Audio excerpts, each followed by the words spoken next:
자, UFO. 성경에도 UFO가 있다. 이렇게 주장을 하는 사람들이 있습니다.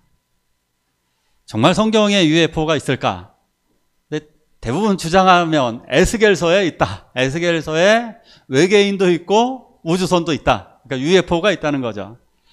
정말일까? 사실일까? 오늘 말씀을 통해 자세히 좀 알아보도록 하겠습니다. 정말 있을까 모르겠습니다. 에스겔. 예언자 에스겔. 에스겔은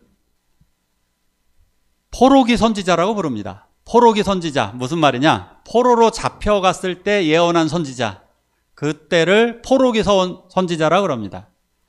뭐 이런 스가랴 선지자라든가 말라키 선지자라든가 이런 사람들을 다 포로기 예언자라고 그러죠. 다니엘, 에스겔, 다니엘, 스가랴, 말라기 이런 사람들을 우리는 다 포로기 선지자라고 그럽니다. 포로기 때 포로로 잡혀가서 예언한 사람들입니다. 이 사람은 제사장의 아들로 태어났습니다. 그러니까 제사장의 아들로 태어났으니까 당연히 아들들은 당연히 제사장이 되는 겁니다. 의무적으로. 제사장이 될 사람인데 선지자로 부름을 받은 케이스입니다. 예레미야하고 비슷하죠. 예레미야도 제사장의 아들로 태어났는데 선지자가 된 사람이고 이 사람도 제사장의 아들로 태어났는데 선지자가 되었습니다. 뭐 이런 사람 많이 있습니다. 세례 요한도 그렇습니다. 25살 때부터 훈련을 받습니다. 제사장 훈련을 25살 때부터 받아가지고 30살 때에 제사장이 되는 겁니다. 그런데 26살에 포로로 끌려가게 됩니다. 26살에 포로로 끌려가서 하나님을 만나고 그곳 30살에 예언자로 부름을 받았습니다. 어떤 노래가 가장 슬픈 노래인가요? 지난주에 뭐 하나 불렀었죠? 혹시 예전에 이런 노래를 부른 적이 있어요. 잊으랴 어찌 우리 그날을 조국의 원수들이 짓밟아 오던 날을. 이런 노래 아십니까? 이런 노래 아시면 연식이 아주 오래되신 분들입니다. 좀 연배가 되신 분들은 이 노래를 알고 이 노래를 모르시는 분들은 신세대입니다. 모르시는 분들은 나 신세대다 하고 자랑하실 수 있습니다. 잊으랴 어찌 우리 그날을. 이스라엘 역사상 가장 슬픈 날은 이스라엘이 멸망한 BC 586년 8월이었습니다. 그날 예루살렘 성이 함락되어지고 예루살렘의 성전이 완전히 불바다가 되었습니다. 이것은 가장 최악의 사건입니다. 이스라엘 멸망이 최악인 이유는 조선의 멸망은 우리에게 사실상 아무런 변화가 없었습니다. 그냥 조선에서 국호가 일제시대로 넘어간 겁니다. 별로 피해를 당한 것은 없습니다. 그나마 다행인 거죠. 혹시 이것만 편집하면 제가 매국노처럼 보여질 것 같으니까 잘 생각해 주십시오. 우리나라는 쉽게 항복을 합니다. 그죠? 우리나라는 끝까지 싸우질 않습니다. 끝까지 싸우는 나라는 항상 멸망을 시킵니다. 그런데 우리나라는 중국에 항복을 해서 조공을 바치고 몽고에 항복을 해서 조공을 바치고 청나라에 항복을 해서 조공을 바치고 일본에 항복을 해서 조공을 아예 나라를 빼앗긴 거죠. 우리는 이런 식으로 했기 때문에 나라가 진멸된 적이 없습니다. 그런데 이스라엘은 끝까지 항전을 했고 끝까지 싸웠기 때문에 그 나라 전체를 없애버렸고 국민 전체를 옮겨버렸습니다. 다른 나라로. 아주 최악의 전쟁이 벌어진 거죠.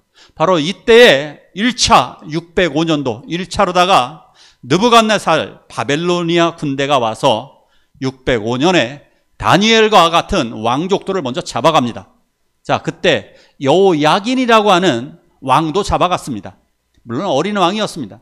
어린 왕을 잡아가고 감옥에 가두었습니다. 그리고서 삼촌 시드기야를 왕으로다 딱 앉혔습니다. 바벨론에. 너희 내 말 잘 들어. 시드기야, 너 내 말 잘 들어. 왕으로 세워줄 테니까 너 정신 차려라. 알았지? 하고 바벨론에서 시드기야를 왕으로 앉혔습니다. 그런데 시드기야, 지난주 기억하십니까? 예레미야를 핍박했습니다. 시드기야는 하나님을 섬기기보다는 애국을 섬겼습니다. 그래서 바벨론이 보란듯이 또다시 597년에 또 쳐들어와서 2차 침공입니다. 2차 침공을 해서 이때 포로로 많은 사람을 끌려가는데, 이때 끌려갔던 사람이 바로 에스겔입니다. 2차로 끌려갔습니다. 그래서 이 에스겔이, 자, 여기 바벨로니아 그발강 테라비브이라고 하는 곳에서, 그곳에서 포로 생활을 하게 됩니다. 혹시 이스라엘의 수도 아시는 분? 이스라엘의 수도 이름이 뭘까요? 예루살렘 아닙니다. 텔아비브입니다. 텔아비브가 이스라엘의 수도입니다. 근데 희한합니다. 왜 텔아비브라고 이름을 줬을지 모르겠습니다. 예루살렘은 저쪽인데 원래 텔아비브는 여기에 있었습니다. 텔아비브는 바벨론에 있었습니다. 바벨론 여기에서 포로 수용소에서 생활하고 있었던 사람이 에스겔입니다. 바로 이곳에서 예언을 했던 겁니다.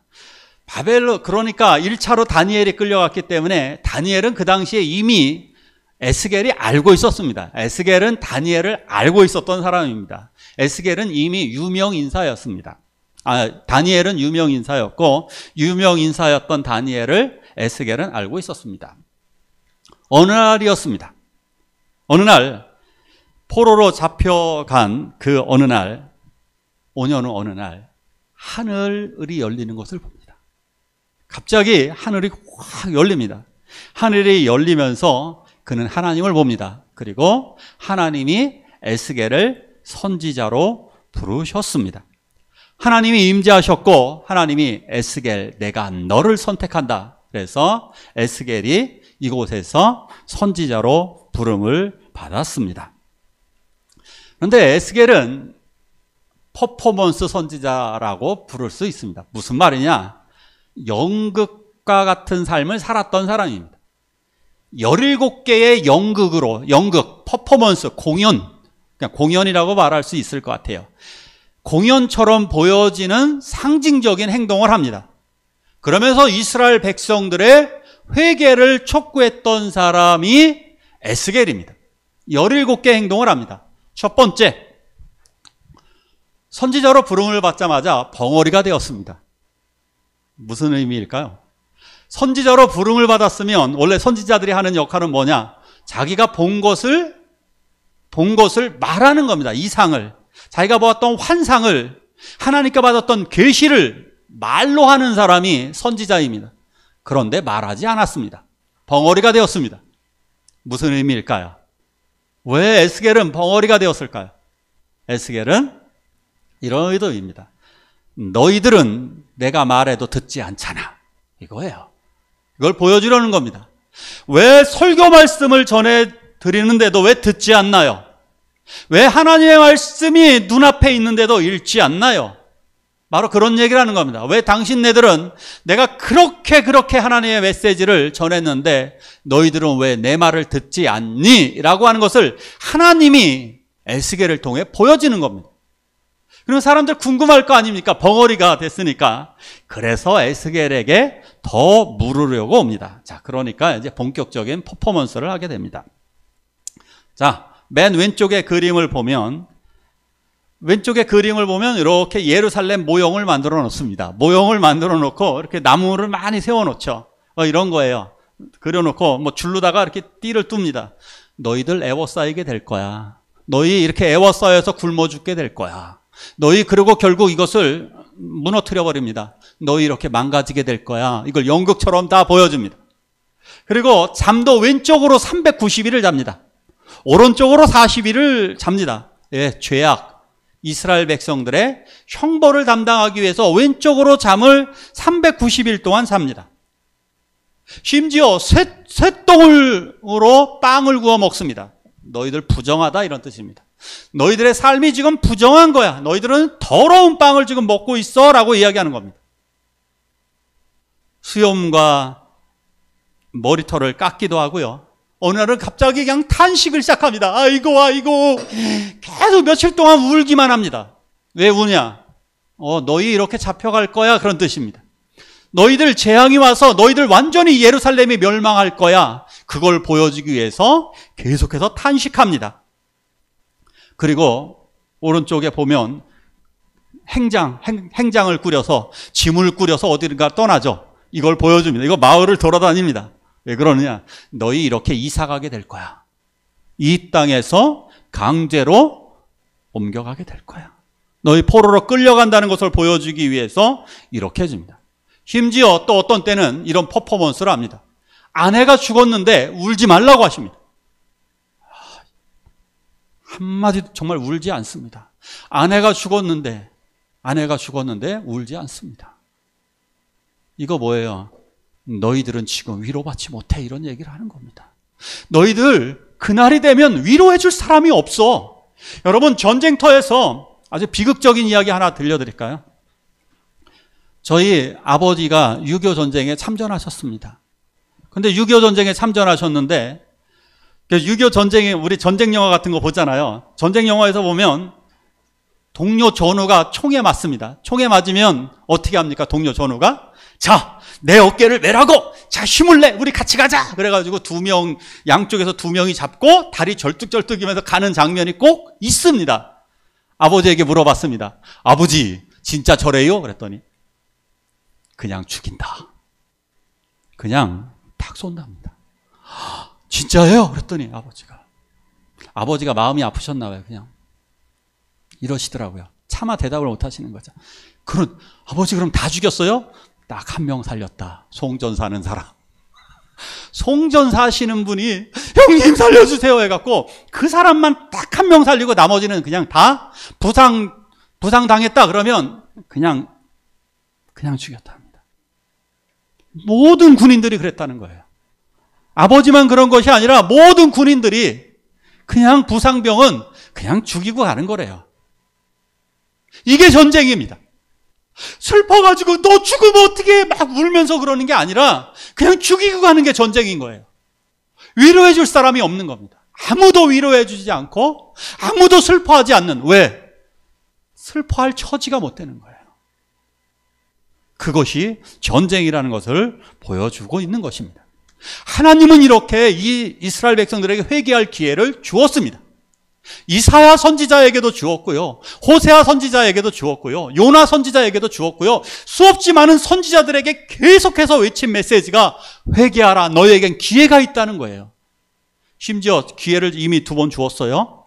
605년에 끌려갔을 때 준 거예요. 597년에 다시 2번째 포로로 끌려갔을 때 주었습니다. 그런데 그들은 회개하지 않았고 그로부터 11년 후인 586년 BC 586년에 예루살렘이 함락되고 말았던 것입니다. 자, 에스겔이 본 또 놀라운 장면이 있습니다. 에스겔이 전능하신 하나님의 보좌를 1장에서 보고 10장에서도 보고 자주 봅니다. 전능하신 하나님의 보좌를 봅니다. 그런데 놀라운 것이 하나 있습니다.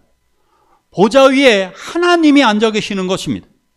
무지개처럼 보여지는 기가 막히게 위대하고 멋진 높이 들린 보좌에, 움직이는 보좌에 하나님이 앉아 계십니다. 자, 여기까지는 외계인 같아 보이지는 않습니다. 근데 여기서부터 사람들이 오해하는 것이 저 바퀴가 굴러다니고 있는데 사실은 보좌를 움직이는 바퀴예요.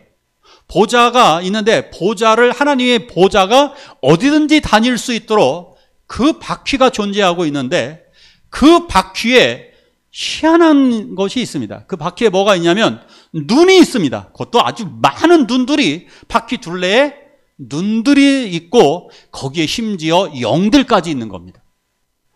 하나님의 영들이 있고 눈들이 있습니다. 희한하죠. 자, 이래서 저게 외계인으로다가 오해를 받는 겁니다. 저게 UFO로. 저거는 모형을 가만히 봤을 때 그래서 요런 그림이 나오는 겁니다. 요런 그림. 저걸 내가 에스겔서의 말씀을 보고 내가 모형을 그려보니까 이런 것 같아. 근데 집에 가셔서 에스겔 1장을 놓고 한번 그려보십시오. 저런 그림 안 나옵니다. 그냥 상상도입니다. 자기네들이 추측해서 만들어 놓은 상상도입니다. 자, 의미가 중요한 것입니다. 눈의 의미가 무엇일까? 눈. 온 세상을 감찰하시고 계시다는 것을 보여주시는 것입니다. 자, 어떤 상징물에서 고대의 그림 같은 거 보면 뒤통수에도 눈을 그린 것이 있습니다. 무슨 의미일까요? 뒤통수에도 눈이 있다. 무슨 뜻이에요? 뒤에도 보고 있다. 이런 얘기죠. 내가 다 보고 있다. 이런 얘기입니다. 사방에 눈이 있다는 것은 온 사방팔방을 다 본다는 의미인 것입니다. 눈이 바퀴에 있다라고 하는 것은 바퀴 전체도 안전하게 온 세상을 쳐다보고 주관하고 계신다라고 하는 것을 보여주시는 장면입니다. 자, 테슬라 자동차에 카메라가 몇 대 정도 있나요? 카메라가. 테슬라 자동차, 그 전기 자동차 있죠? 그 카메라가 몇 개 정도 된다 그래요? 8개 이상이 장착되어 있다 그러죠. 8개 이상이 장착되어 있어서 전후 좌우를 다 쳐다봅니다. 더 안전하려면 더 많아야 될 겁니다. 더 안전하려면 이것이 카메라가 이렇게도 있어야 되고 이렇게도 있어야 되고 이렇게 다 있어야 됩니다. 더 많아야 안전하게 운전할 수 있는 거예요. 이해 가십니까? 온 세상을 감찰하고 계신다라고 하는 하나님의 바퀴가 감찰할 정도면요, 바퀴에 카메라가 달릴 정도면 얼마나 완벽하다는 겁니까? 그 의미를 보여주는 거예요. 하나님께서 내가 이렇게 너희를 주관하고 있다라고 하는 것. 그리고 영들이 그 바퀴 안에 있다라고 하는 것은 하나님의 영이 주관하고 있어서 어디든지 이 세상을 움직이시면서 통치하고 계신다, 역사하고 계신다라고 하는 것을 이 전능하신 하나님의 보좌를 통해 드러나게 되는 것입니다. 이것을 보여주시려는 거예요. 뭐냐면 그 당시에 신들은요, 자기 지역 신이었습니다. 아수르가 바벨론에 의해서 패합니다. 그러면 아수르의 신이 끝나는 겁니다. 이해 가십니까? 모든 신들은 전쟁에서 패하는 순간 사라져 버립니다. 이해 가시죠? 우리나라는 원래 호랑이를 섬겼던 민족인데 누구한테 칩니까? 곰한테 지죠? 환웅한테 치는 거예요. 웅족한테 치는 거예요. 그래서 호랑이가 지고 곰을 숭배하는 민족이 되었다는 거죠. 이해 가시죠? 곰을 숭배하는 민족인데 이게 또 다시 하늘을 섬기는 민족으로, 환인으로 하나로다가 통합이 되는 거예요. 이해 가십니까? 이런 식인 거예요. 지배하는 나라의 신이 훨씬 더 강해지고 지배받는 신은 사라져 버리는 거예요. 그런데 그러면 이스라엘 신은 예루살렘이 몰락하는 순간 우리 하나님은 사라지게 되는 거예요. 그런데 놀라운 일이 벌어졌습니다. 우리 전능하신 여호와 하나님은 사라지지 아니하고 하늘 높이 건재하시고 여전히 전 세계와 전 우주를 주관하신다는 것을 보여주신 것입니다. 할렐루야. 불의 전차와 같은 놀라운 그 영광의 수레를 타고 계시면서 온 세상을 주관하신다라고 하는 것을 보여주셨습니다. 자, 거기에 신비한 동물들도 있습니다. 신비한 생물들이 하나님을 보좌하고 있었습니다. 자, 요 의미도 잘 생각해 보시면 됩니다. 사면의 얼굴들이 있는데요, 전면에는 사람이 있어요. 오른쪽에는 뭐가 있어요? 사자가 있습니다. 여러분들이 보기에, 자, 왼쪽에는 사자가 있고, 사자의 의미는 뭘까요? 예, 온 짐승의 왕을 의미하는 거죠. 자, 왼쪽에는 송아지가 있어요. 집짐승의 왕을 의미하는 거예요. 집짐승의 왕. 독수리? 공중의 왕. 만물의 영장류의 왕, 인간. 저 의미는 또 뭘까요, 그러면? 왜 짐승의 4개의 얼굴이, 저 생물은 희한하게도 날개까지 있으면서 4개의 얼굴을 가지고 있을까요? 얘가 전에 한번 설명해 드린 적이 있죠. 강력한 존재라고 하는 것을 의미하는 것입니다. 스핑크스처럼 머리는 사람, 몸은 말, 빠르고 강인하고 지혜로움을 상징하는 거예요. 인간은 지혜롭고, 독수리는 하늘을 날고, 사자는 강하고, 손은 꿋꿋한 강력한 힘이 있고, 이러한 신성한 존재가 있는 것. 이렇게 합쳐진 존재는 강력하고 힘 있는 존재가 하나님을 지킨다는 거예요. 피라미드 지키는, 그걸 뭐라 그러죠? 피라미드 앞에 지키는 걸 뭐라 그러죠? 지키는, 사람은 머리, 몸은 사자, 뭐 이런 걸 뭐라 그래요? 스핑크스라 그러죠. 그런 것들의 존재가 강인한 존재를 의미하는 거예요. 강인하고 신성한 존재가 여기를 지키고 있다라고 하는 것을 보여주는 것이 스핑크스입니다. 피라미드 여기 무덤을 강력한 존재가 지키고 있어. 그것이 스핑크스이듯이 이 짐승의, 이 생물의 의도는 이렇게 신성한 존재가 하나님을 보좌하고 있다라고 하는 우리 강력한 하나님을 보여주신 것입니다. 나약한 하나님이 아닙니다. 전쟁에서 진 하나님이 아니라 언제나 이 세상을 주관하고 계십니다.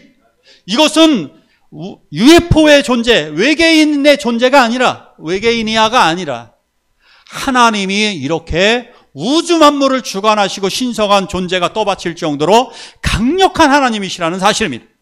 그 증거가 바로 전 세계에 25억 명이나 되는 하나님을 믿는 그리스도인들이 존재한다는 사실입니다. 할렐루야. 자, 이래도 부인하십니까? 이래도? 하나님을 믿는 우리 하나님이 이렇게 강하신데도 멸망하셨습니까? 이스라엘 멸망과 함께 여호와 하나님이 사라지셨습니까? 아니잖아요. 지금도 살아계셔서 우리가 믿음으로 예배하고 있는 우리 하나님, 그 하나님께 이 시간 다시 한번 영광의 박수 올려드리기를 축원합니다. 할렐루야, 할렐루야. 우리가 믿는 하나님이 이렇게 강력한 하나님이에요. 근데 이 정도 보여준 거예요. 이것도 이 정도 진짜 하나님이 이래요가 아니라 이거를 훨씬 더 뛰어넘습니다. 우리 하나님 이렇게 강력한 하나님이십니다. 우리가 믿는 하나님. 그래서 그 하나님의 은혜로 37장에서 보면 그 하나님의 능력을 확실히 보여주기 위해서 이스라엘 백성들을 구원하시는 의미로 마른 뼈 환상을 에스겔에게 보여줍니다. 에스겔에게 전능하신 하나님의 형상을 보여주시고 그리고 마른 뼈 환상을 보여줍니다. 마른 뼈, 죽어있는 저 뼈들이 촥촥촥촥 들여맞기 시작합니다. 들여맞기 시작하더니 갑자기 그곳에서 힘줄이 생기기 시작합니다. 힘줄이 생기면서 피부가 덮이더니 그리고 외치기 시작합니다. 생기여 들어가라! 그랬더니 생기가 그 코에 들어가면서 그들이 일어서는데 강력한 하나님의 군대가 되었습니다. 저것은 바로 이스라엘입니다. 지금 너희들은 마른 뼈와 같이 죽어있는 것처럼 보여지지만 하나님이 너희를 살리시고 너희를 일으키셔서 강력한 하나님의 군대로 만드실 것이다. 할렐루야. 이것을 이루어 주셨습니다. 70년 후에 그들은 하나님의 군대로 되돌아가게 됩니다. 지금도 이스라엘은 얼마나 강합니까? 지금 이스라엘이 예수 그리스도를 제대로 믿지 않아서 아주 사악한 짓을 벌이고 있지만 그러나 이스라엘은 강하잖아요. 강하잖아요. 그 강한 뒤편에 하나님이 계실 거예요. 그러나 그들이 하나님의 뜻을 행하지 않기 때문에 아마도 하나님에게 크게 혼날 때가 올 것 같습니다. 이스라엘 땅을 위해서도 팔레스타인을 위해서 평화를 위해서 기도해 주시기를 축원합니다. 자, 에스겔이 본 환상의 절정을 또 보여드리겠습니다. 환상의 절정은 예루살렘 성전이었습니다. 예루살렘 성전이 회복되는 장면을 보게 됩니다. 느부갓네살의 군대가 예루살렘에 진격해 와서 성벽을 무너뜨리고 예루살렘 성전에 들어와서 기물을 훔쳐가기 시작합니다. 기물을 훔쳐가고 그리고 그 예루살렘 성전을 허물어 버릴 때 그 마음이 폭삭 주저앉았습니다. 예루살렘 성전은 이 사람들에게 있어서 정말 자기 심장과 같은 존재입니다. 만약에 남모르는 사람이 우리 엄마와 우리 아빠의 아버지의 뺨을 후려갈긴다면 어떠시겠습니까? 저는 이것에서 공포를 느낍니다. 만약에 뺨을 후려갈 우리 어머니와 우리 아버지의 뺨을 후려갈겼다면 저는 그거 결코 용서하지 못할 겁니다. 그거하고 동일한 사건이 바로 이런 겁니다. 예루살렘 성전이 허물어진 건요, 그 허물어뜨린 그 인간들은 우리 엄마 아버지의 뺨을 때린 것보다 더 심각한 겁니다. 이건요 통곡하는 겁니다. 통곡. 예루살렘 성벽이 허물어졌을 때 제가 이 분노를 제가 이제 초등학교 6학년 때 예배를 드리고 있는데 초등학교 6학년 때 수요 예배를 드렸습니다. 교회 학교에서도. 우리나라도 지금도 다시 수요 예배가 어린아이들도 회복됐으면 좋겠는데요. 수요 예배를 드리는데 우리 어린 시절에는 마룻바닥에서 맨발 벗고 드렸습니다. 마룻바닥에서 예배를 드렸습니다. 그건 신성한 곳이죠. 그러니까 깨끗한 곳이죠. 그런데 술 먹은 남자 하나가 오더니 술 먹은 남자가 자전거를 타고 교회를 들어오는 거예요. 저 교회학교 소예배실에 자전거 타고 누가 예배실에 들어온다고 생각해 보세요. 방바닥인데 바닥에 앉아있는 곳을 자전거를 타고 들어오더니, 그것도 술 냄새가 풀풀 풍기는데 들어오더니 하는 말이, 우리 교회학교 선생님에게 야, 이 XX야, 우리 엄마 찾아내. 엄마가 권사님이었거든요. 그때 얼마나 충격을 받았는지, 그때 분노가 솟아오르면서 내가 중학교 3학년만 되면 너 죽었다 진짜. 제가 뭐라도 들고 진짜 쳐버리고 싶더라고요. 그 어린아이의 분노가, 하나님의 예배 시간, 하나님의 예배당을 들어와서 자전거 타고 들어와서 술 먹고 들어와서 거기서 선생님의 멱살을 잡고 있는 그 술주정뱅이를 제가 정말 때리고 싶더라고요. 이스라엘 백성들이 그러한 심정이었습니다. 예루살렘 성전이 무너졌을 때 그들은 저 바벨론을 죽이고 싶고, 그래서 시편 137편에 보면 그 바벨론의 아이들을 그렇게 죽이라고 얘기하죠. 바벨론의 아이들을 바위에 내려쳐 죽이는 자가 복이 있다 할 정도로 얼마나 그 분노가 가득했나 모릅니다. 자, 그런데 놀라운 환상을 봅니다. 예루살렘 성전이 복원되는 겁니다. 더 아름답게 복원이 되는 거예요. 예루살렘은 산 위에 세상에 가장 높게 우뚝 서 있었고, 예루살렘 성전은 휘황찬란했습니다. 근데 더 놀라운 것이 등장하게 됩니다. 성전에서 물이 흐르는데요, 물이 흘러넘치는데 그 물이 얼마나 많고 얼마나 신선한지, 그 물이 흘러가는 곳에 죽은 바다가 살아납니다. 죽은 사막이 살아납니다. 그러면서 그곳에서 많은 열매들이 열리고 곡식이 생겨나기 시작하고, 그 강물에서 물고기들이 헤엄치기 시작합니다. 할렐루야. 자, 그런데 문제는 이것입니다. 진짜 그렇게 되었나? 성전이 세워진 건 맞지만 뭔가 좀 아쉬운 게 있었습니다. 물이 안 생겼습니다. 그리고 영광이 돌아와야 되는데 영광의 불빛도 돌아오지 않았습니다. 이것이 누구를 통해 이루어지느냐? 성전이 누구냐? 예수님이 이렇게 얘기합니다. 이 성전을 헐라. 놀랍게도 이 성전을 자기와 동일시했습니다. 저 성전은 바로 나다. 성전보다 더 큰 이가 바로 여기에 있다. 자기 자신을 예루살렘 진짜 성전이라고 말씀하셨습니다. 그래서 이 말씀은 예수를 통해 성취가 되었습니다. 할렐루야. 예수를 통해 생명수가 흘러갑니다. 예수를 통한 흘러넘치는 그 생명수가 무엇이냐? 성령이었습니다. 성령을 통해 흘러넘침으로 말미암아 그 생명수인 성령이 들어가는 사람들마다 거듭나고 새 생명을 얻고 부활하게 되었습니다. 할렐루야. 이것을 얻게 되었던 것입니다. 이 놀라운 성전의 환상은 예수 그리스도를 통해 완성이 되어지는 것입니다. 그런데 놀라운 비밀이 무엇인지 아십니까? 그 성전을 우리들에게 부여해 주셨다는 겁니다. 너희 몸이 하나님이 거하시는 전인 줄 알지 못하느냐. 베드로는 이걸 알게 되었습니다. 그 성전을 우리들에게 주셨다는 사실. 그래서 결국 나를 통해서, 예수 믿는 우리들을 통해서 생명수가 흘러가게 되는 것입니다. 나를 통해 성령이 흘러가게 됩니다. 자, 성령이 흘러가는 방법. 그럼 어떻게 하면 나를 통해 성령이 흘러가게 될까요? 나를 통해 생명의 수, 생명수인 성령이 흘러가는 방법은 무엇일까요? 그것은 기도와 말씀인 것입니다. 나를 만나는 사람이 아주 일맥상통하는 거예요. 내가 구원만 받았느냐, 구원받지 못했느냐, 아주 단순하게 쉽게 알 수 있습니다. 나를 통해 생명수가 흘러가면 내가 구원받은 사람이고, 나를 통해 저주가 흘러간다면 나는 지옥에 속한 사람입니다. 내가 악령에 속했다면 나의 말을 통해서 저주가 나갈 것이고, 비판이 나갈 것이고, 의미 없는 말만 나갈 것입니다. 그렇지 않습니까? 그러나 내가 구원받은 사람이라면 나를 통해서 기도가 흘러가게 될 것이고, 하나님의 말씀이 흘러가게 될 것입니다. 내가 구원받은 하나님의 자녀입니다. 물론 믿음이 지금 연약해서 아직 잘 못하시는 분들이 있을 겁니다. 그러나 우리가 예수를 마음에 온전히 영접하고 우리들의 믿음이 자라가게 되면 우리들을 통해서 생명의 말씀이 궁극적으로 흘러간다는 말씀입니다. 예수를 믿자마자 할 수 있는 것은 아닙니다. 하지만 성령이 우리들 안에 들어오셔서 우리가 예수를 믿음으로 말미암아 나를 통해 기도와 말씀이 흘러 넘치기를 축원합니다. 자, 이제 마지막 말씀 같이 볼게요. 같이 한번 읽어볼까요? 시작.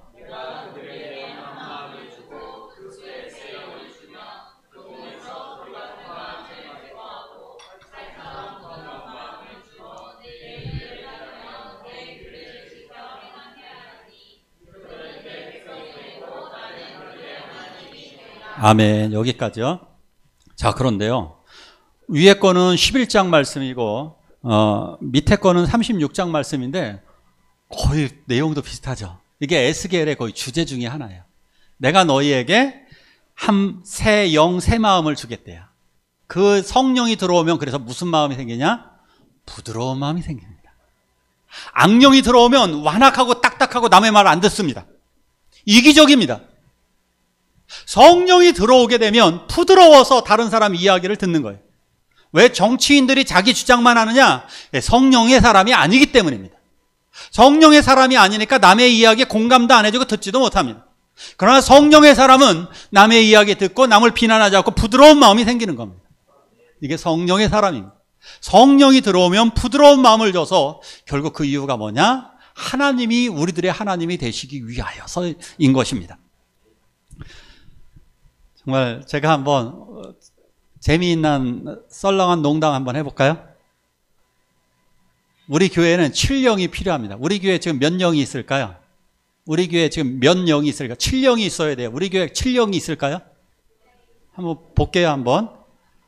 화영, 미영, 기영, 또 은영, 주영. 예, 주영이 있고 또 그 밖에 성도님 안에 보니 한하영 성도님 계십니다. 오, 6영이 있어요, 우리 교회. 우리 교회 6영이 있어요. 마지막 완성하는 7영이 있어야 돼요. 마지막 7영은 뭐예요? 성령입니다. 성령 받으시길 축원합니다. 우리 교회에 6영이 있어요, 이미. 근데 우리들의 가슴 속에 있어야 하는 것은 성령입니다. 이 성령이 우리들에게 말씀과 기도를 통해 흘러 넘치기를 축원합니다.